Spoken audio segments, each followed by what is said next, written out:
Chairman. Sir Andrew, to what extent were SME lending problems at RBS caused by a failure of senior management, do you think? Well, I think it's part of what I've just been saying. Whether you call it failure or whether you say that they were so preoccupied with the whole question of how do we survive, that I think it is fair to say that the overall SME business did suffer. It just wasn't all brought together. The moving parts were not joined up as effectively as they could have been. Yes. So you say in your report that you interviewed a selection of senior managers at RBS. What was the range of feedback that you had from them about what sparked the SME lending problems? Well, I think that they could all see that the SME lending problems started with the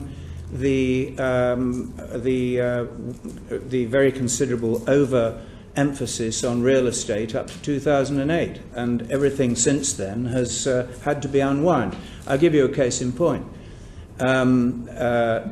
One of the issues, and there were many that came out of in this report, and you will have maybe read this, is the whole question of the skills of the relationship managers. Now, in the period up to 2008, the cry was, well, we want more assets, we want real estate assets, and the skills needed to acquire real estate assets are rather different from the skills needed to lend to SMEs, where you're having to understand their business, understand the cash flows, and so on and so forth. And so that's just one example of where the knock-on effect of what happened back then is still being felt now. Now, the question is, why wasn't it acted on earlier? Yeah. Just before you answer that, because that was actually going to be my next question, is why didn't they do anything about it? But you've said that the skills needed to assess assets as opposed to cash flows were rather different.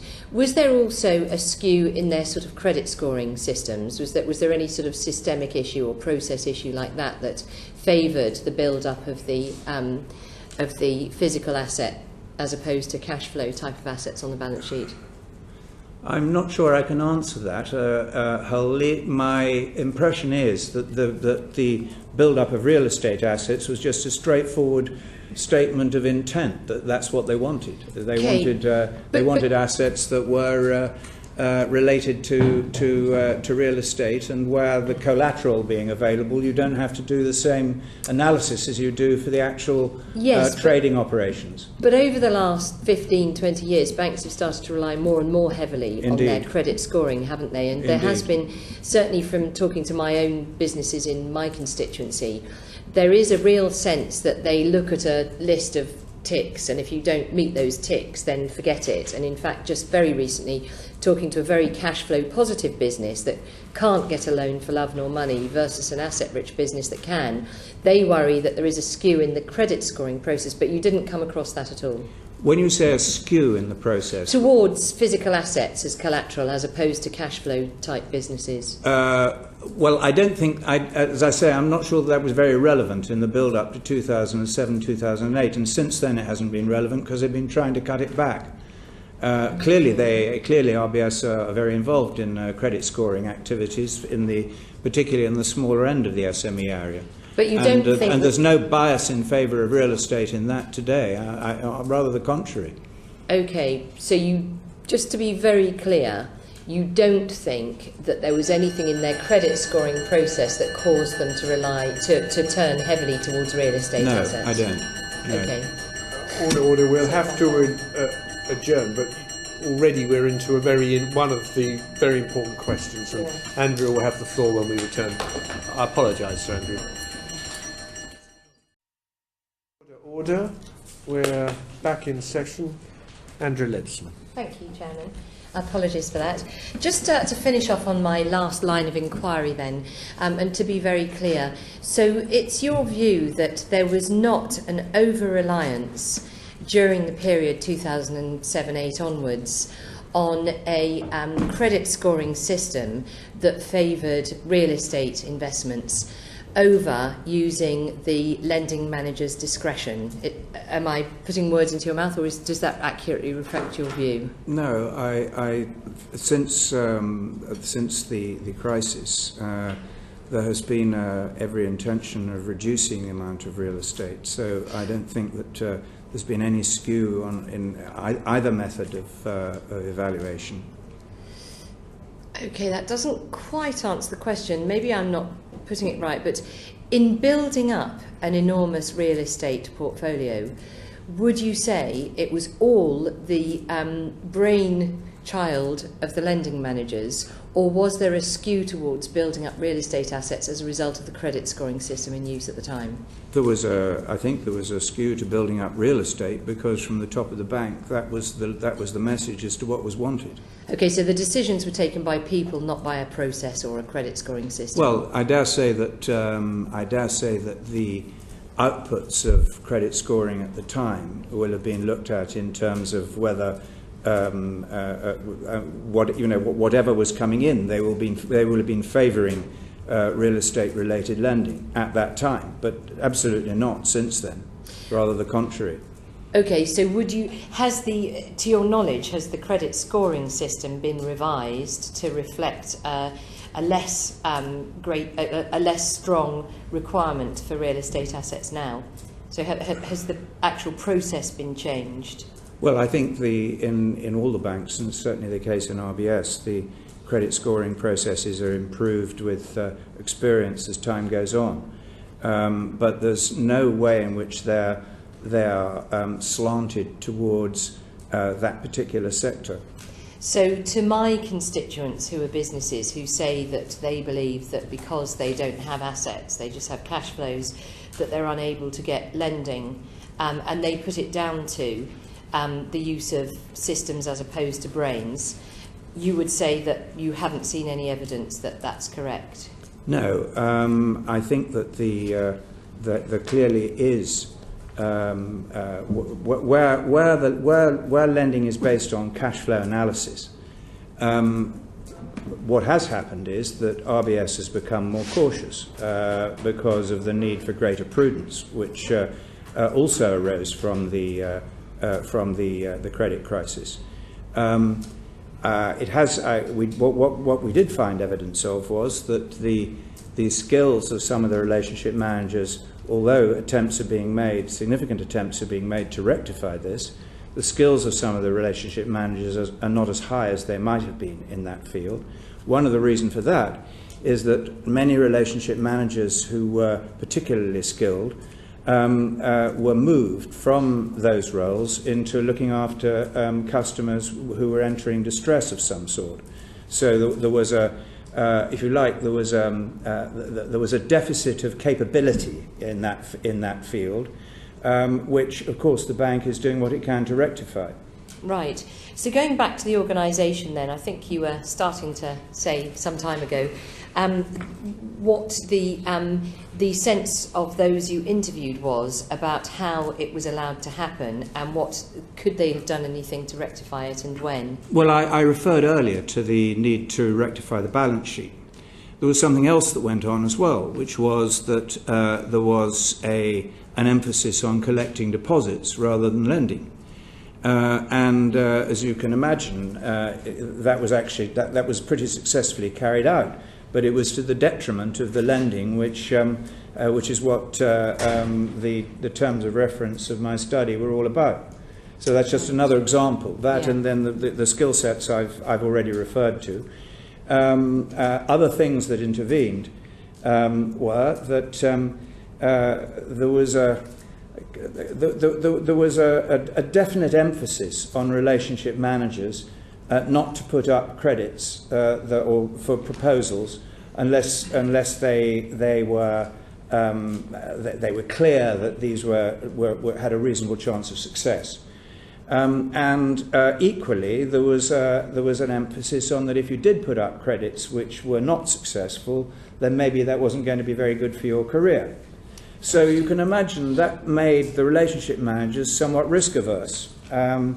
And the other side of that coin was that the people involved in credit analysis likewise were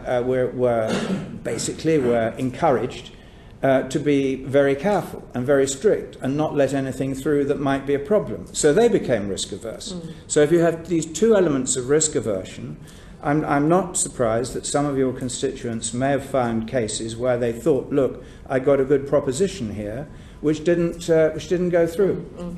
So in spite of the fact that there was an objective of supporting the SME sector since the crisis, in fact, in reality, the organisational structure was working to the absolute opposite. Well, I'm not sure I put it the exact opposite, but right. Certainly the intent really did not, and the objectives really did not take account of the constraints of the sort I've just outlined. And so was there a single point of overall accountability for meeting this objective of ensuring more SME lending? Is there one person you can say was responsible for ensuring that happened? Not really. When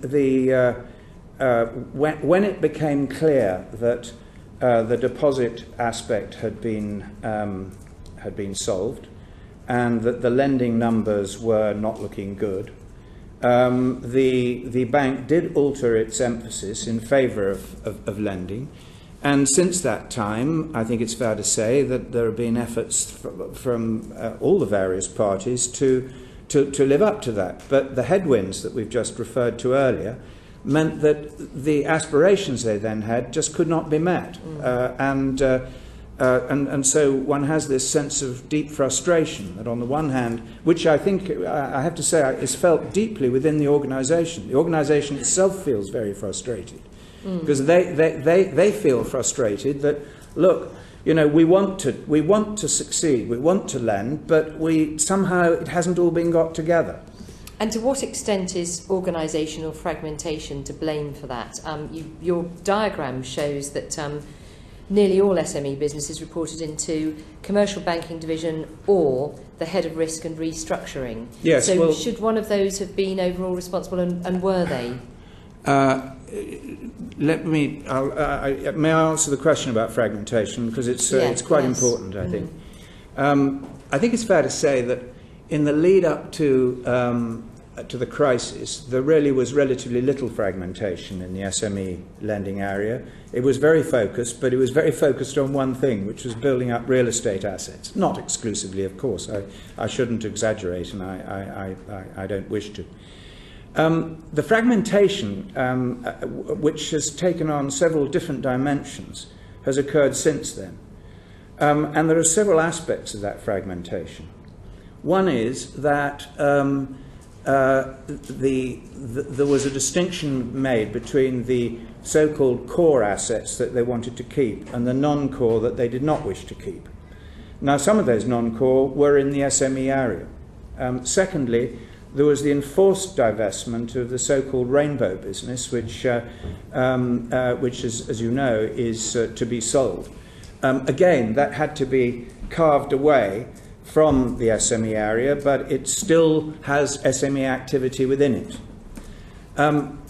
Secondly, there is this question of customers in distress, and you may wish to discuss this at greater length later, I don't know. But the fact is that significant numbers of SMEs that were entering distress of some sort, but were capable of turnaround in most cases, were moved from the SME area into the global restructuring group, which, as you suggest, reports to the head of risk rather than to the commercial banking directorate. We're going to come on to that in more detail. I suspect you will. Yeah. But there is one other aspect of fragmentation as well, which is within that area, that is that the so-called business and commercial division, which is the main engine room, has alongside it, but it doesn't report to it, the more specialised areas of SME finance, invoice financing, etc.,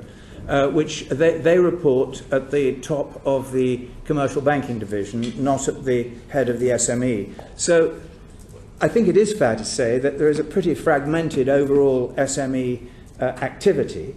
So it would be true then to say that there was nobody with overall responsibility for seeing that the objective of supporting the SME sector was met? Well, I suppose in a strictly sort of hierarchical sense, the soonest it comes together is at the level of the chief executive. Right.